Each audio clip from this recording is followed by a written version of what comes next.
Radio Lomé, il est 12h30.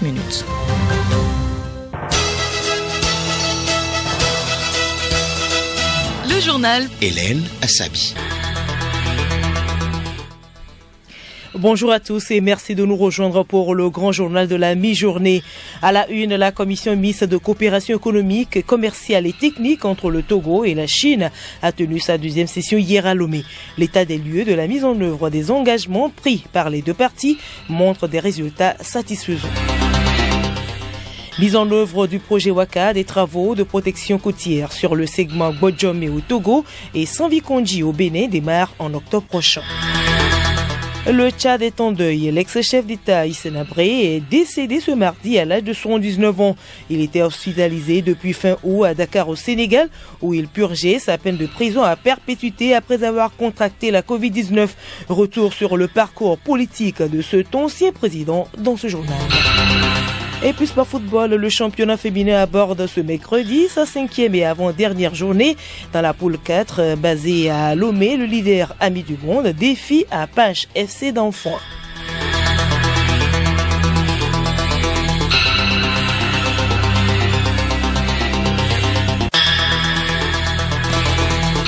radiolomé.tg.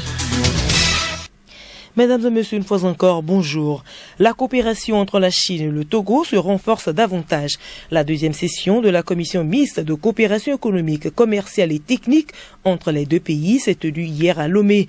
Cette deuxième session fait suite à celle de février 2008 tenue à Lomé et qui avait permis de convenir à des nouvelles orientations de coopération et de projets majeurs. À ce jour, l'état des lieux de la mise en œuvre des engagements pris par les deux parties montre des résultats satisfaisants. Madame Ablaba Awifavi Johnson, ministre secrétaire générale de la présidence de la République. La consultation bilatérale de ce jour nous a permis d'avoir une concordance de vues sur les axes du nouveau cadre de coopération, notamment l'aide au développement, eau, assainissement, santé, éducation et agriculture, l'investissement, les financements, les infrastructures, le commerce, l'énergie, la digitalisation et surtout la lutte contre la pandémie de la Covid-19. En outre, je nourris l'espoir de voir se concrétiser les projets majeurs de la coopération économique et commerciale bilatérale, les 8 initiatives majeures du sommet de Beijing du Forum sur la coopération sino-africaine, ainsi que les consensus du sommet extraordinaire Chine-Afrique sur la solidarité contre la Covid-19. La tenue de la présente session marque encore un nouveau départ dans l'affaiblissement des liens et des relations de coopération entre nos deux pays. Pour sa part, le gouvernement togolais œuvrera au renforcement de la coopération dans les domaines retenus pour cette deuxième session et qui sont alignés sur la nouvelle vision nationale traduite dans la feuille de route gouvernementale 2020-2025. À l'instant, Madame Ablaba Rufavi Johnson, ministre secrétaire générale de la présidence de la République. Le Togo préside la 71e session du comité de l'OMS pour l'Afrique. Crise sanitaire oblige. La session se déroule donc en visioconférence. Les ministres africains de la santé se réunissent donc virtuellement pour plancher sur les principaux défis sanitaires du continent. Dans le contexte actuel, focus sera évidemment mis sur la riposte au Covid-19. Juliette Kamdé. Secouée par une troisième vague meurtrière dans plusieurs pays, l'Afrique reste toujours vulnérable au Covid-19. Cette pandémie est venue amplifier les problèmes sanitaires auxquels le continent fait face. Cette 71e session du comité de l'OMS pour l'Afrique est une occasion pour les ministres de la Santé du continent d'essayer de trouver des solutions de sortie de crise. C'est une question essentielle pour l'Afrique qui a encore un retard énorme, notamment dans la vaccination. Parmi les questions qui seront abordées, il y a également l'accélération de l'élimination du cancer du col de l'utérus en tant que problème de santé publique, l'amélioration de l'accès aux technologies d'assistance sanitaire, le soutien à l'adoption de la santé numérique, le renforcement d'une riposte intégrée à la tuberculose, au VIH, aux infections sexuellement transmissibles et à l'hépatite, l'élimination de la méningite. Les travaux ont été ouverts ce matin par Madame le Premier ministre Victoire Tomega Dogbe. Protection de l'environnement à présent, la mer avance et elle avance beaucoup plus rapidement au fil du temps. La protection de la côte devient donc une urgence. Des travaux de protection côtière sur le segment Gbodjomé au Togo et Saint-Vikondi au Bénin seront donc lancés dans les prochains jours. En prélude à la mise en œuvre de ce projet porté par le grand programme WACA, il a été initié une étude d'impact environnemental et social et un plan d'action de réinstallation des personnes affectées par les travaux. La validation du dit projet est en cours depuis hier à Lomé. Katari Foulibazi, ministre de l'Environnement et des Ressources forestières. Nous sommes pratiquement en train d'être envahis si rien n'est fait. Le gouvernement, dans un élan de rechercher les solutions à ce problème qui dure il y a très longtemps, a sollicité à travers le projet WACA la protection de nos côtes. Mais vous savez, on ne peut pas faire les travaux de protection si on ne tient pas compte des populations qui vivent autour de ces côtes-là. Du fait qu'une maison peut être emportée, mais aussi ces populations vivent de la pêche et que ces travaux-là ne les empêchent pas de continuer leur activité. Les travaux de protection qui seront réalisés présentent des intérêts à différents niveaux, comme la protection des populations, la lutte contre l'érosion et le développement des agirs. Kokou Tengue, ministre de l'économie maritime, de la pêche et de la protection côtière. Notre pays perd plusieurs milliards par an du fait de l'avancée de la mer. Et le but de ce projet, justement, c'est d'arrêter cette avancée. Non seulement d'arrêter l'avancée de la mer, mais de mettre en valeur notre littoral pour en tirer tous les bénéfices. Bien entendu, le gouvernement travaille Gbodjomé à Gbodrafort pour lesquels les solutions seront présentes ultérieurement. En quoi consistent les travaux Zébio César, ingénieur génie civil, génie côtier, senior WACA Togo nous répond. Pour lutter contre l'érosion, le projet WACA a prévu pour la première phase entre Gbodrafort et la frontière à Saint-Vikondi de mettre à place 7 épis entre Gbodrafort et Kwemé. Il y a la réhabilitation également des épis existants à Aneho, donc il y en a 6, et du brise-lame également qui est à Aneho, donc ça fait au total 7. Maintenant, entre les épis, il y a un rechargement en sable, et ce sable est à pomper en haute mer. Ensuite, au niveau d'Aneho, c'est prévu également un barrage en digue, en sable, qui est également pompé en haute mer, pour empêcher des tempêtes qui surviennent par moment en cette période de juin, septembre dans la ville d'Aneho. Et puis, c'est des enrochements que nous mettons donc perpendiculaires à la mer, ou du moins à la plage, et ça permet de bloquer la mer, de venir chercher le sable et donc d'éroder la plage.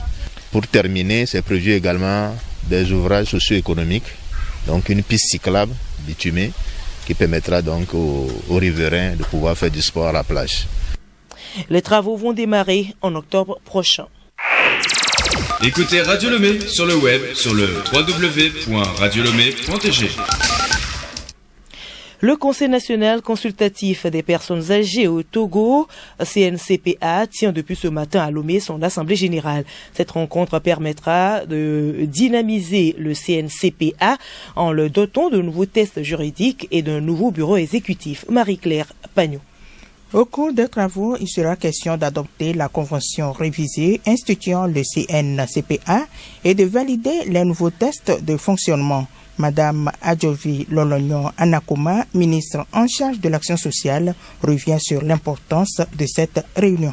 Il s'avère nécessaire de trouver des réponses pertinentes, cohérentes et durables à la situation des personnes âgées. Il s'agit d'assurer leur inclusion dans les actions de développement en veillant d'une part à leur protection sociale et d'autre part à la valorisation de leur potentiel et leur participation à ces actions de développement. La rencontre de ce jour est d'une importance capitale car elle nous permettra de refonder le Conseil national consultatif des personnes âgées et de lui permettre de repartir sur de nouvelles bases à travers l'adoption de nouveaux tests de fonctionnement et l'élection d'une nouvelle équipe dirigeante. Un nouveau jour se lève donc.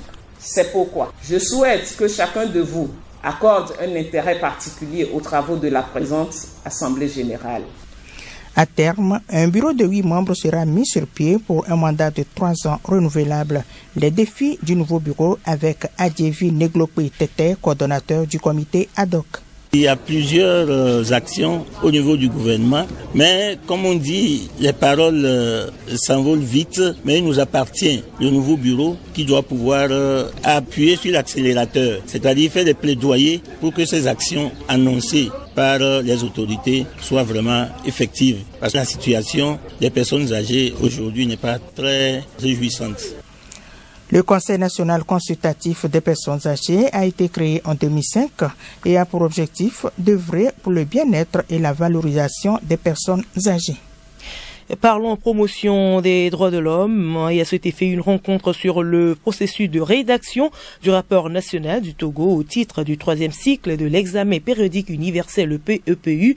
C'est ouverte ce mardi à Lomé.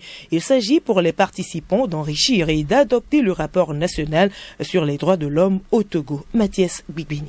L'atelier de 2 jours a pour objectif de coordonner et de valider les actions et mesures prises par les départements ministériels et autres acteurs nationaux pour la mise en œuvre des recommandations issues du 2e cycle de l'évaluation périodique universelle EPU. Akpaou Abdou Gafao, directeur de la législation et de la protection des droits de l'homme. On a collecté toutes les mesures que le gouvernement a eu à prendre pour mettre en œuvre les recommandations qui ont été formulées à l'endroit du Togo lors du cycle précédent. C'est en 2016 que le Togo était déjà passé. Quand chaque pays passe, on formule des recommandations à l'endroit de ce pays pour relever les défis qui restent en matière des droits de l'homme. Chaque partie prenante à son niveau prend des mesures pour contribuer à la mise en œuvre de ces recommandations. Aujourd'hui, nous sommes face aux institutions. Les institutions aussi vont revisiter les informations qui ont été données et compléter ce qu'ils ont eu à faire à leur niveau. Cet atelier marque le début d'une série d'ateliers régionaux qui se tiendront à Tapamé,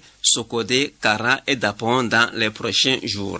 En ouvrant les travaux au nom du ministre des Droits de l'Homme, le directeur de cabinet Djeri Adjawe a appelé les participants à fournir des informations fiables et pertinentes afin d'enrichir ce rapport.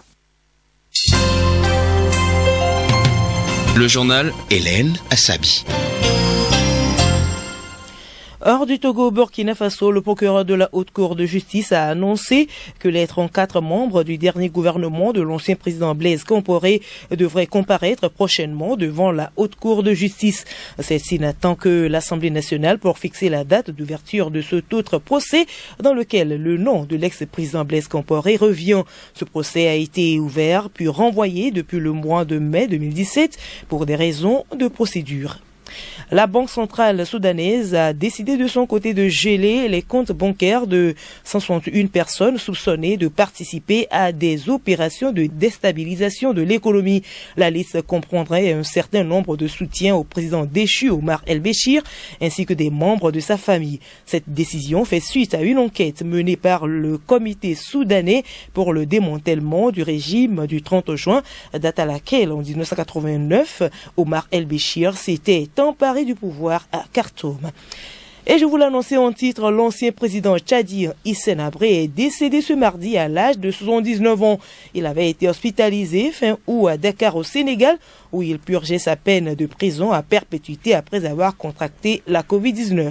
Retour sur le parcours politique de cet ancien président avec Sibi Lawson. Membre de l'ethnie pastorale Toubou, Hissène Habré a grandi dans le désert du Dourab. Après l'indépendance en 1960, il est nommé sous-préfet par le président Tombal Baye. Cette même année, il part pour la France où il réalise un long parcours scolaire. Il passe notamment par l'Institut d'études politiques. En 1972, il rentre au pays. Rapidement, il fonde une rébellion qui se fait connaître par l'enlèvement d'occidentaux, notamment la chercheuse Françoise Clostre. Le 4 avril 1975, le commandant français Galopin, venu négocier pour la libération d'otages français, est torturé et exécuté. Dans les conflits de l'époque, il se pose en défenseur de l'intégrité du Tchad face aux appétits libyens. Habré est nommé Premier ministre en 1978, mais très vite, les luttes intertchadiennes reprennent. Il renverse le président le 7 juin 1982. Il reste à la tête de l'État tchadien durant près de 8 années avant d'être renversé à son tour en 1990 par Idriss Déby. Ces années de pouvoir sont marquées par de nombreux crimes. Une commission d'enquête après sa chute parle de quelques 40 000 morts. Hissène Habré est condamné à perpétuité en mai 2016 à Dakar par les chambres africaines extraordinaires. Il est reconnu coupable de crimes contre l'humanité, viol, exécution, esclavage et enlèvement. Une condamnation confirmée en appel 1 an plus tard. Il purgeait depuis sa peine au Sénégal.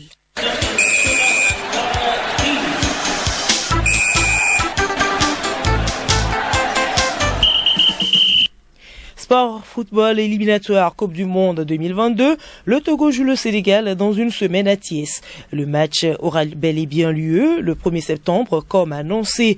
La FIFA a rejeté la requête du Sénégal relative au report de la rencontre. Pendant ce temps, le championnat féminin joue ce mercredi sa 5e et avant-dernière journée. Edo Assignon. Les filles foulent à nouveau les pelouses ce mercredi pour le compte de la 5e journée. Dans la matinée, 4 matchs sont au programme. Au municipal de Kara, Lyon de Bassar défie Djara FC de Mango. À Sokoré, Étoile de Sotobois croise New Star de Tchamba. À Kbalime, Winesgel de Notien affronte Espérance de la localité. À Lomé, Atleta, après la claque reçue le week-end écoulé en découp avec Tempête FC d'Agoué. Dans l'après-midi, l'équipe championne en titre Amis du Monde de Lomé qui totalise 12 points en autant de sorties joue Apache FC d'Enfoin au stade municipal de Lomé. À Kbalime, gros duel entre le leader Ari FC d'Arepe et US Amou d'Amlamé. Le stade municipal de Sokoré accueille dans l'après-midi l'opposition Gazelle de Sokoré, pilote d'Atakpame. À Kara, Djabir de Tandjouaré affronte Bela FC de Kara. Dans une semaine, les éperviers du Togo affrontent les Lions du Sénégal pour le compte de la première journée des éliminatoires de la Coupe du Monde Qatar 2022. Pour cette rencontre, la Fédération sénégalaise de football avait adressé une requête à la FIFA demandant son report. Cette demande a été motivée par le sélectionneur des Lions de la Terenga. Aliou Cissé s'inquiète de ne pas avoir son effectif au complet avant le 1er septembre. Mais la FIFA a rejeté la requête et le match aura bel et bien lieu. Pour cette rencontre, le sélectionneur des éperviers du Togo, Paolo Duarte, a déjà dévoilé une liste de 26 joueurs. Après ce match, le Togo recevra au stade de Kégué à Lomé la Namibie le 5 septembre pour le compte de la deuxième journée. Pour finir, le Paris Saint-Germain ne serait pas totalement opposé au départ de Kylian Mbappé cet été. Les dirigeants du club de la capitale se disent prêts à céder en cas d'offre intéressante du Real Madrid. Kylian Mbappé sous contrat jusqu'en 2022 pourrait partir avant la fin du mercato estival. Résultat du tirage numéro 7 de l'Autosport. Il s'agit des numéros suivants 4, 5, 7, 10, 13, 23, 26, 30, 38, 39, 42 et 43, soit 12 matchs nuls.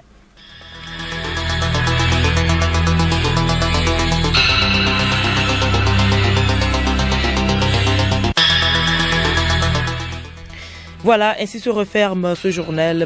Mais avant de nous quitter, voici le rappel des titres. La commission mixte de coopération économique, commerciale et technique entre le Togo et la Chine a tenu sa deuxième session hier à Lomé. L'état des lieux de la mise en œuvre des engagements pris par les deux parties montre des résultats satisfaisants. Et puis mise en œuvre du projet Waka, des travaux de protection côtière sur le segment Bodjomé au Togo et Sanvikondi au Bénin démarre en octobre prochain.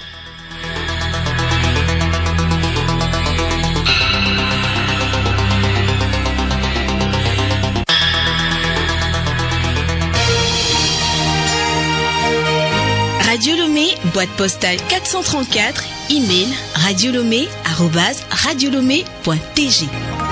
radiolomé.tg